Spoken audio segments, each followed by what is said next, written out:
Halo sobat, kembali lagi di channel Juara Donghua. Kali ini admin akan melanjutkan lagi alur cerita Battle Through the Heavens chapter terbaru. Oke, tanpa berlama-lama langsung saja kita gas ke alurnya. Buddha itu, apakah dia juga dari Taiksu? Xiaoyan pun penasaran karena ini pertama kalinya Xiaoyan mendengar gelar Buddha.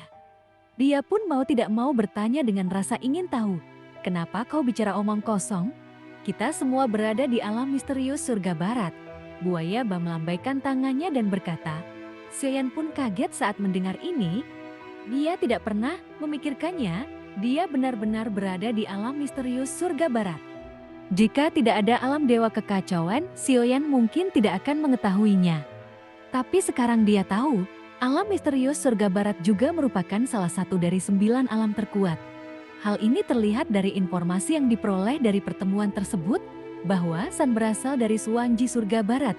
Di beberapa pertemuan, San berkata bahwa Suanji surga barat itu dama, dan baru belakangan ini terjadi fluktuasi. Tetapi mengapa orang-orang kuat dari alam misterius surgawi barat pergi bersama Taiksu? Lalu mengapa dia muncul di antara Shanxi dan saling membantu dengan Taiksu? Lalu mata buaya Ba berangsur-angsur menyipit, dan ekspresi Raja Iblis Api Hitam juga sedikit berubah. Namun Xiaoyan tidak berkata apa-apa, sebaliknya, dia langsung menuju ke arah di mana mereka berdua berada. Jangan datang ke sini, saya takut. Buaya pengganggu itu pun terkejut. Meskipun Raja Iblis Api Hitam tidak mengatakan apapun, dia masih mulai menjauh dengan kecepatan penuh. Saat Xiaoyan mengubah posisi dengan kecepatan sangat tinggi ke dalam posisi semula, ruang itu meledak seketika. Lalu seekor beruang putih yang membawa cahaya yang menggelegar turun. Jika Xiaoyan tidak menghindar, maka kemudian cakar beruang yang menyapu petir akan mengenai Xiaoyan. Xiaoyan berkata, berani sekali kamu berkomplot melawanku. Mata Xiaoyan pun menjadi gelap. Buaya Ba segera melambaikan tangannya. Ia buru-buru membuka mulutnya untuk berdalih. Itu bukan urusanmu. Jadi jangan pukul aku. Keduanya pasti sengaja menunda, lalu memberikan kesempatan pada beruang putih ini untuk membuat rencana. Namun Xiaoyan tidak mempedulikan keduanya. Ia lalu berbalik melihat beruang putih raksasa di kejauhan yang tingginya ratusan kaki. Ini bencana. Terlihat guntur Haotian menimpa tombak pendek pemecah bencana. Baik itu api atau guntur, namun yang dimiliki Xiaoyan adalah kekuatan aslinya. Guntur yang menyelimuti beruang putih itu, meskipun itu juga merupakan guntur yang kuat, tetapi jika dibandingkan dengan Thunder Heart milik Xiaoyan, itu masih terdapat perbedaan beberapa tingkatan. Bencana itu menyelimuti cahaya guntur yang dipicu oleh guntur Haotian, dan kemanapun ia menyapu, guntur itu menderu-deru, kemudian langsung menuju ke arah beruang putih yang turun dari Baisan. Lalu beruang putih mengangkat cakarnya. Ia berkonfrontasi dengan bencana. Kemudian dalam sekejap, guntur Haotian memenuhi seluruh tubuhnya, dan kekuatan guntur yang dahsyat segera membuka beberapa lubang berdarah di tubuhnya. Itu menyebabkan pendarahan tidak akan berhenti. Asal-usul guntur ini sebenarnya memiliki dua macam kekuatan asli. Api dan guntur keduanya termasuk dalam atribut kekerasan. Namun yang jadi pertanyaan, bagaimana dua kekuatan asli ini bisa ada dalam satu tubuh fisik pada saat yang bersamaan? Jika keduanya tidak kompatibel, maka tubuh bisa meledak dalam sekejap. Lalu nampak mata biru beruang putih itu menunjukkan keterkejutan dan keterkejutan. Tubuhnya yang tingginya ratusan kaki menyusut dalam sekejap, dan tingginya hanya setengah dari Xiaoyan seperti anak beruang yang baru lahir. Kelihatannya agak lucu. Bagaimanapun dia juga anggota klan beruang Xuanlai. Lalu hanya untuk menghindari pemukulan ia berpura-pura menjadi manis. Sayang sekali, suara menghina krokodil Ba datang dari sisi Xiaoyan. Melihat beruang di depannya yang tidak punya niat bertarung, Xiaoyan pun mengangkat tangannya dan mengambil kembali celah bencana itu. Apakah kalian berdua hanya mengulur waktu? Mereka pasti mengetahui keberadaan beruang putih ini, sengaja menunda waktu untuk menciptakan peluang, dan ini akan memberinya kesempatan untuk berkomplot melawan Xiaoyan. Tenanglah, ini sungguh tidak adil. Aku bersumpah demi penampilanku, jika aku berbohong, itu akan membuatku lebih jelek. Buaya pengganggu itu mengangkat 4 jari. Apakah ada praktisi lain di sini? Xiuyan bertanya dengan dingin.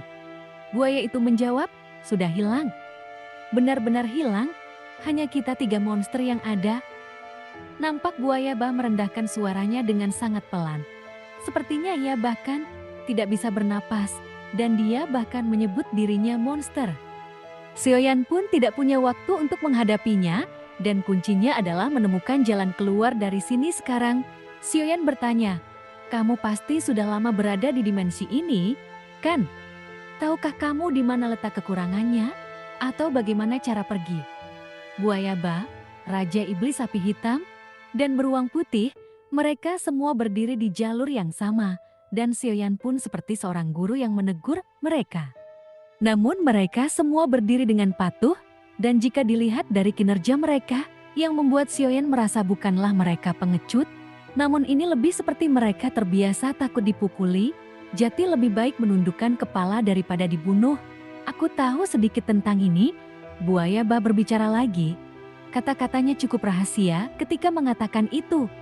Ada titik lemah di ruang angkasa, tidak peduli seberapa lemahnya itu, namun bahkan dengan kekuatan kami tidak dapat membukanya. Tapi jika kamu ingin pergi, selain menerobos ruang angkasa, masih ada cara lain. Buaya Ba berkata perlahan dan diucapkan dalam satu tarikan napas. Xiuyan menegur dengan marah, santai saja untuk menghidupkan suasana. Ia benar-benar tidak ada rasa sentimen sama sekali.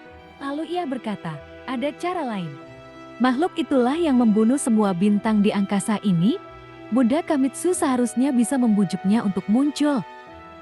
Kekuatan para dewa di atas, Anda pasti bisa membunuhnya. Buaya itu berkata dengan marah. Rupanya aku sudah lama terkurung di sini dan sangat membenci kamu, Buddha.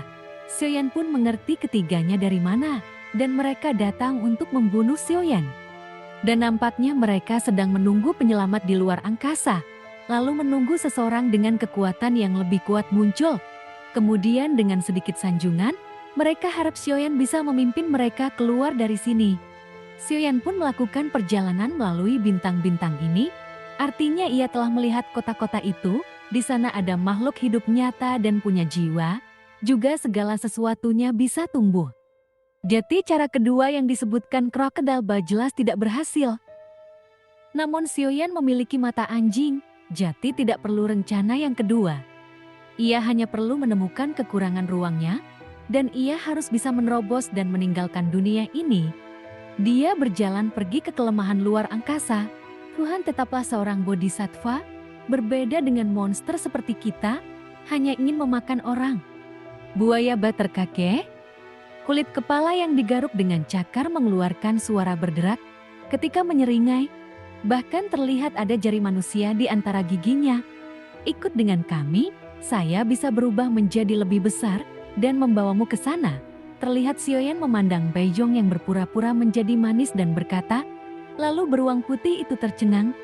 Kemudian tubuhnya menjelma menjadi ratusan kaki. Lalu Xiuyan segera duduk di bahunya, dan itu berubah menjadi pelangi dan menyapu ke arah depan.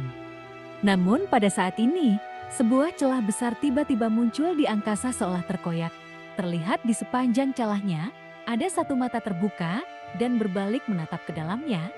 Itu seperti melihat bulan di cermin saat melihat ke dalam ruang ini, dan sepertinya ini adalah dunia sakunya. Mati! Terdengar teriakan tajam.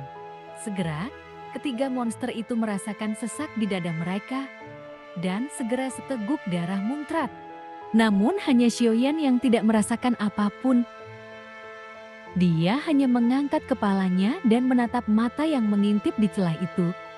Xiuyan pun memancarkan niat membunuh yang kuat.